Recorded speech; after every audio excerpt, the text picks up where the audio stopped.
All right, welcome back to the channel, everyone. I'm Misty, and this is This Family Life. And today we have another video in our tips and tricks series on how to save you money at the grocery store.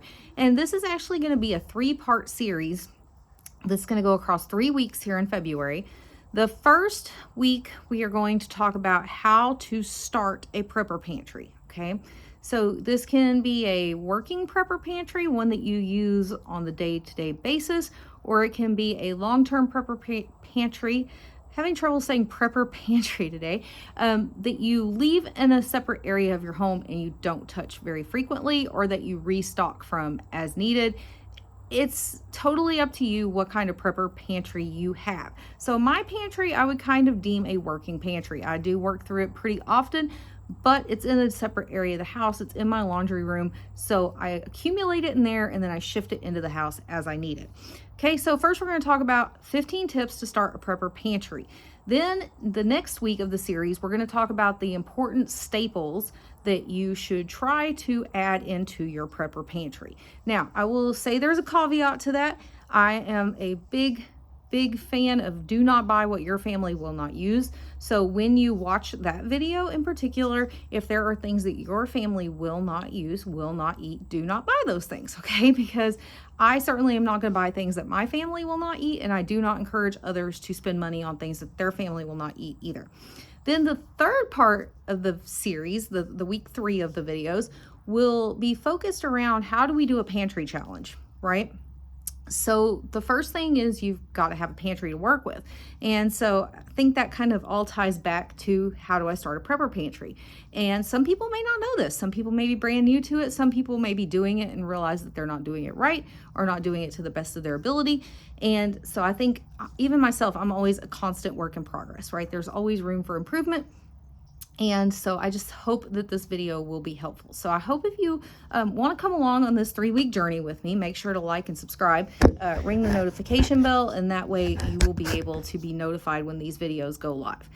So with that being said, we are going to start with our 15 tips on how to start a prepper pantry. So I've done some similar videos to this in the past. Now, how did I get started? I honestly couldn't tell you. I guess I got started kind of back in the extreme couponing days, right? So I would buy what I had coupons for. Now, I was not by any means like an extreme couponer like they had on the show or anything like that, but I would find a good deal. I would use the coupons on it. I would kind of accumulate that and work through it. Then I kind of quit doing any sort of prep work at all. Had kids, life got busy, life got crazy. I was working a full-time job, and we just went back to buying groceries week to week. And then a few years ago, it just dawned on me that there's got to be a better way. We're spending way too much money on groceries. Now I know the couponing, like the good couponing days are over, right? That's what everyone says. It's hard to coupon anymore. We'll talk about that later and how I feel about that. But yeah, so I just thought there's got to be a better way. We need to make some changes. Plus, as I've said before on the channel, my husband and I not only work in a very volatile environment, like our type of business is cyclical. Our type of business rides extremely high waves and then extremely deep cuts where there are a lot of people that will wonder if they're going to have jobs when the cuts come.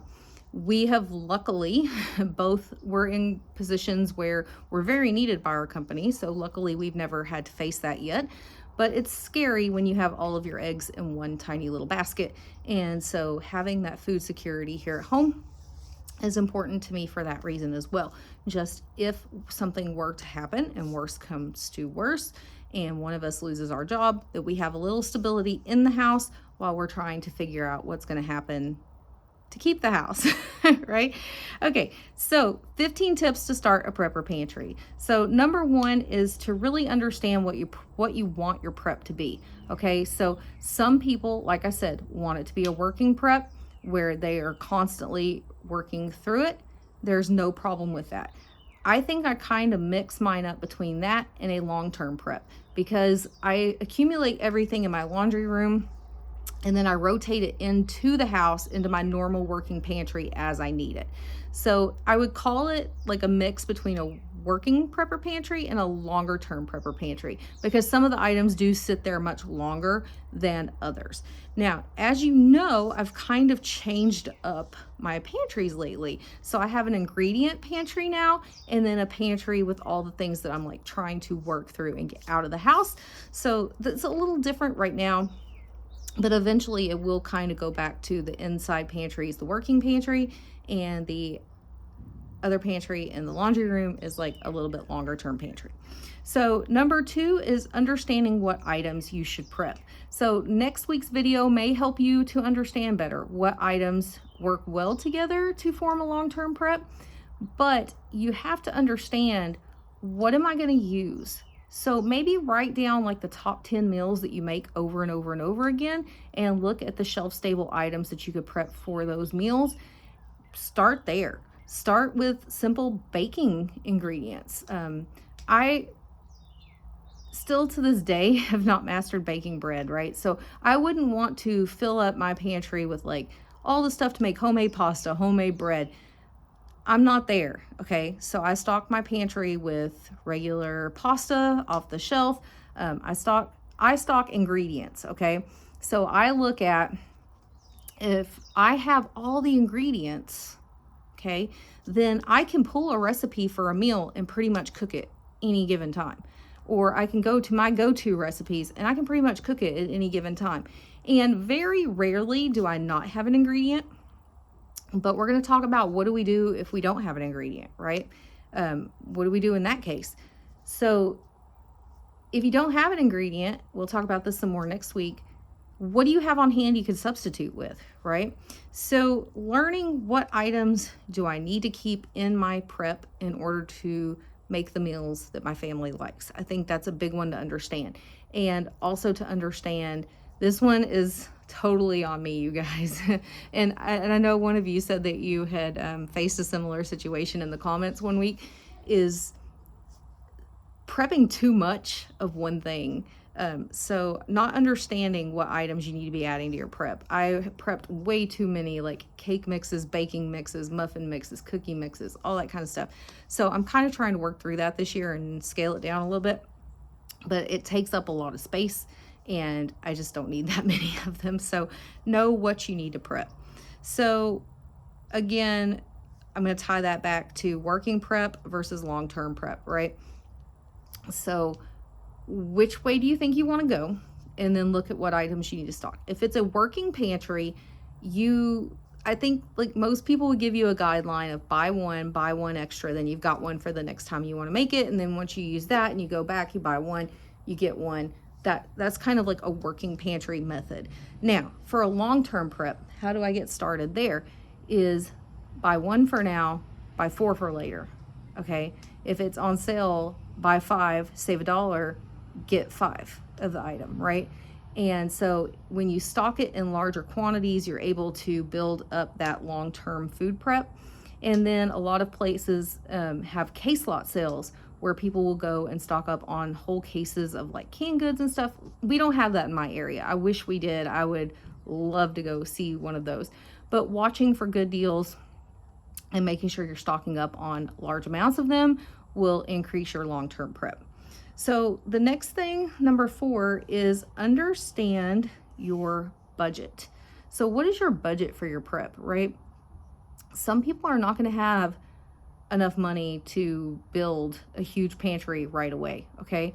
And some people will. I mean, if you want to go out and spend $1,000 tomorrow and build yourself a prepper pantry, great, go for it. But a lot of us don't have the funds available to do that. I don't have the funds available to do that.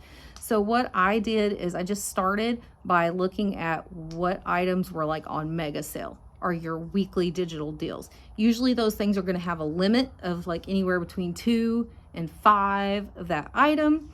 And I would look for what we call loss leaders, right? So the store's not necessarily making a lot of money on them, but they're items that they put on big sale to get you in the door to buy other things.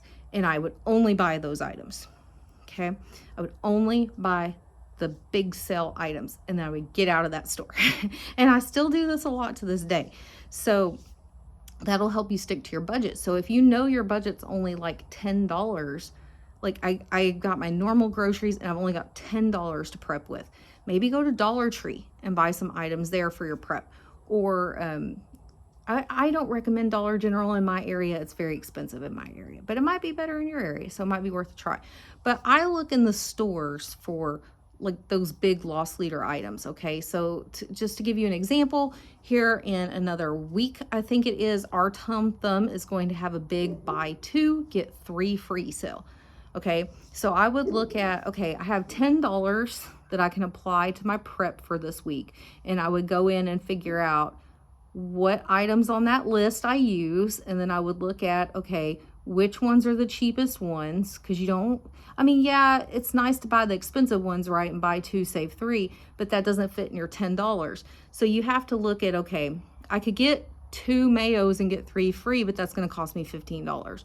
Or I can get 2 ketchups and get 3 free, and it's only going to cost me $5. Okay, so you just have to play with your budget for prepping and just know how much your budget is, utilize it to its fullest potential, and don't go over your budget on prep. Okay, that is something that a lot of people do that gets them into a lot of trouble. And I know food security in your home is priceless, right? But you don't want to be going into debt just to have food sitting around your house. I would not do that, and I don't advise you do that either. So the next one is only buy what you're gonna eat. Okay, if you're not gonna eat it, don't buy it. And another thing I would tell parents especially is don't necessarily stock up a ton of what your kids love, because I don't know what it is about it. Every time I do that, then my kids no longer love it. It just works that way every time. So my kids love goldfish. Okay, they love goldfish, the cheddar goldfish. And then after Halloween, the big huge boxes of them went on sale. So I stocked up. I bought like 12 big huge boxes of goldfish. Dirt cheap. So excited. They won't eat goldfish anymore. Haven't eaten them since Halloween. So now I'm giving them away to all my teacher friends so they can utilize them for snacks in their classrooms, which is great. It's going to a good cause. Don't get me wrong. But don't buy what you won't eat. Don't stock up a ton of stuff that is something they may not want. You know, make sure it's something that they're going to eat long term.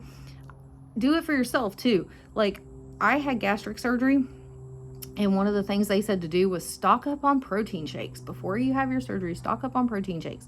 And I bought hundreds of dollars worth of protein shakes, protein bars, protein supplements, protein drink mixes. And then sure enough, I had my surgery, and I was one of like 2% of people that have gastric surgery and then develop a protein intolerance. So I can eat protein like chicken, beef, salmon, but I cannot drink or eat the fake protein stuff. So be careful about what you stock. Like, am I going to be able to use it long term? Will I get my money's worth out of it? So for me, I ended up giving away tons and tons and tons of protein products. And it was a very expensive mistake, because I thought I was going to be working on that for a long time, and that did not come to fruition. So only stock what you're going to eat. Don't stock what you necessarily like in the moment for kids, and just make sure it's something you're going to be able to eat long term. So if you won't eat it, just remember that's a waste of your funds and resources. Okay, so you wasted the funds on it, you wasted the space on it. You could have bought other ingredients that you would utilize, right? And so that's why my pantry, I try not to make it where it's like we're going to stock up on the cookies and the chips and dips and all that stuff anymore. I try to make it ingredient based for meals, because if my kids are hungry the next day, they can get fruit for a snack, or they can eat a muffin that I made, or they can eat leftovers from the night before. They don't have to have snacky food all the time. And so just make sure you're utilizing your funds and your resources wisely. Okay, so the next thing to look at, number 6, is how much should I store? This, you're going to have to look at how much you use. You're going to have to look at expiration dates.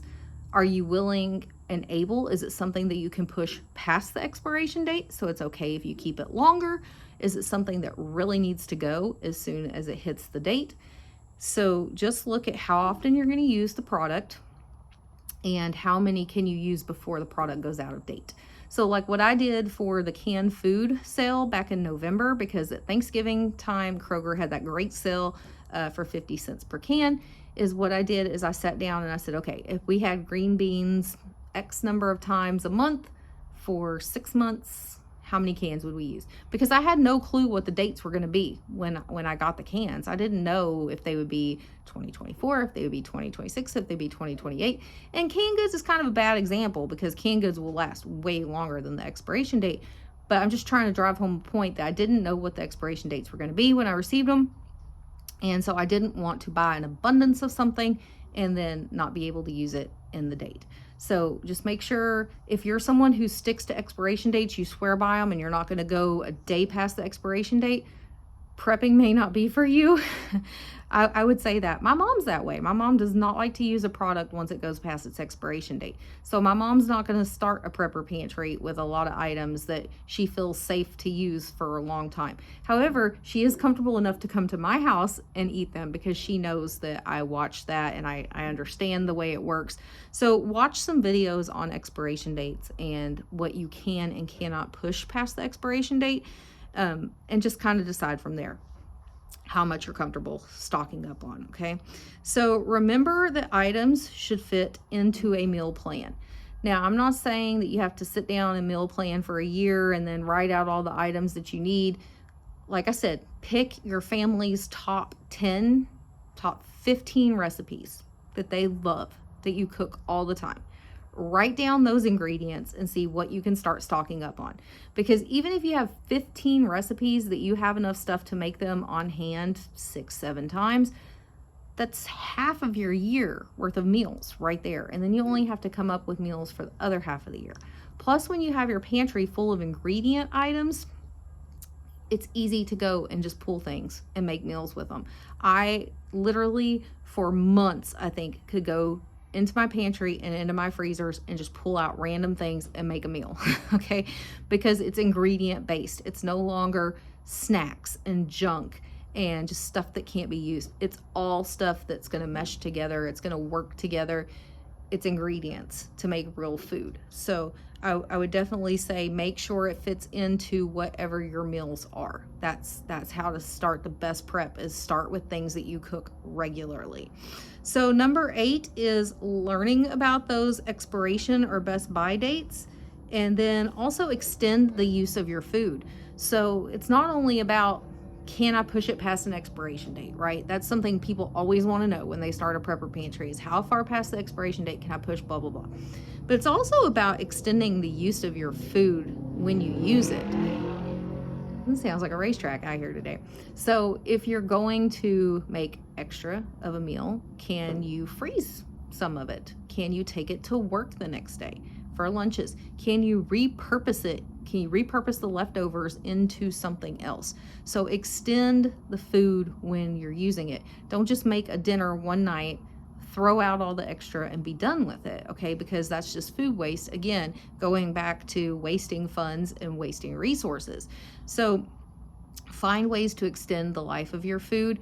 And I guess, hopefully I'm not getting ahead of myself here, but also in extending the use of your food is maybe you're only going to use half a can of something in a recipe. Can you use the other half to go ahead and make a second one and freeze it and have ready-made meals available that all you have to do is pull them out and heat and eat, right?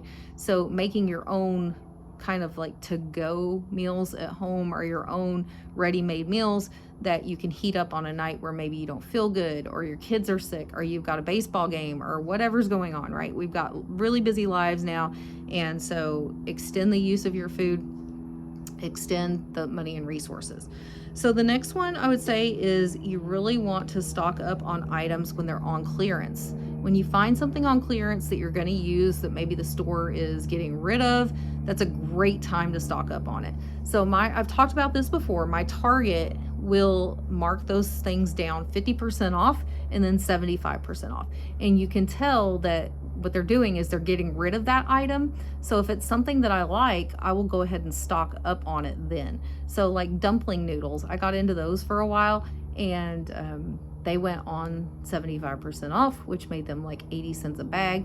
And so I bought all that they had.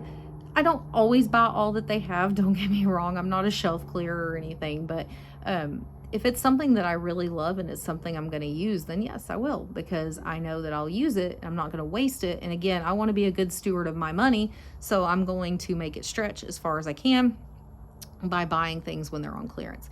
I also love to look at clearance meats in the store and stock up on those for the freezer. I love the clearance bread section where I can pick up bread and stick it in the freezer. French bread for French bread pizzas, non-bread for non-bread pizzas, rolls to make little hot subs for the family. Like it's so much fun to pick up the clearance stuff. And again, that's also helping you extend the life of food, right? So you're buying something that was going to be wasted if someone doesn't buy it on clearance, and you're bringing it home and you're freezing it and you're using it later. That's great.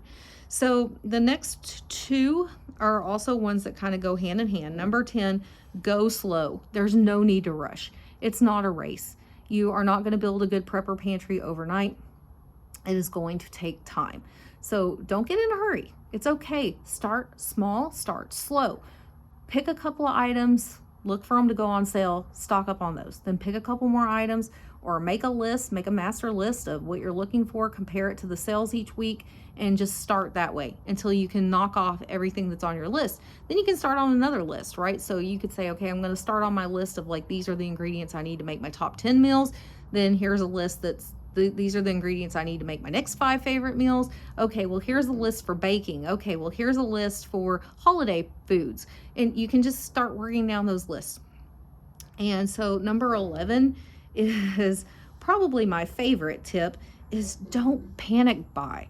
Okay, so avoid being told to panic buy. And that can be hard, but I watch a lot of YouTube too. I don't just put out content. I watch a lot of YouTube.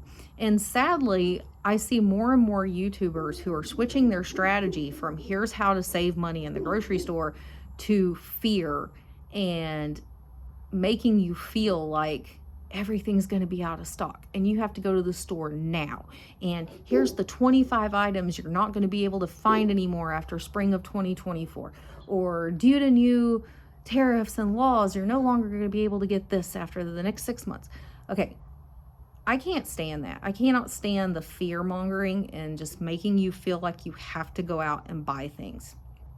Okay, in fact, I'm thinking about doing a video based off of this exact situation. So I was actually just listening to a video yesterday or the day before. It was a YouTuber that I used to really enjoy watching their videos. Now it's pretty hit or miss. But it was, again, like, oh, here's 15 things that are out in every store. And when you find them, you have to buy them. And in fact, my husband jokingly calls him the doom and gloom guy. He's like, oh boy, you're listening to doom and gloom guy again. And he starts going through the list. And I'm like, that's available in every store, like every store I go to. And so I think I would like to take some of those lists and just disprove it. Go to the store and be like, here it is, okay? Don't buy into the panic buying, okay? I know back in 2020 when the vid hit and there was nothing left in the stores. I was out of town when that hit, and when I got home, literally went to the grocery store, couldn't get anything, okay? So I understand we all have that little bit of internal fear and panic inside of us, like, oh man, I don't want to go through that again where I can't get the things that I enjoy or the things that I love. But making people fear it for no reason, I just don't understand that. So I guess I would also say is if you're very susceptible to peer pressure and you're susceptible to if someone tells you, hey, you've got to go buy these things because your store may have them now, but in 6 weeks they won't, don't watch that stuff. Don't let people make you panic buy groceries. And I hope you're not watching my channel and see me stock up on stuff and think, oh my gosh, I got to go to the store and stock up on this stuff right now. Because I'm never going to tell you to go panic buy anything. Okay, I promise I won't, because that's not how we build a good prepper pantry anyways. So number 12 is remember to rotate your foods. So you do want to do first in, first out. Ooh, it's been a while since I've taken economics classes. Blech. But if you just want to keep the oldest stuff moved to the front, right? So you're utilizing it first. Put the newer stuff at the back. And I mean, I can get complacent with this too, where I'm just like, I don't want to deal with moving everything. I'll just stack it. I don't care. But you do need to pay attention to it and try to rotate through it. Get the oldest stuff out of your pantry first. So while I use that as a tip, I am very bad about that. And so when I do a pantry refresh, then I have to go through and I have to organize everything by date because I'm really bad about doing it as I bring things into the house. So number 13 is make your prep easily accessible and easy to find items when you need them. Where did I get that one? I just kind of talked about it, right? So I start off strong.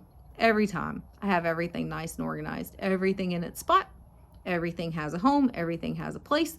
And then the next thing I know, I add in some new ingredient and there's nowhere to stick it. And I put it behind this, or I put it over here. It gets moved 20 times. The kids can never find the peanut butter. Husband can never find the Pop-Tarts. It's chaos.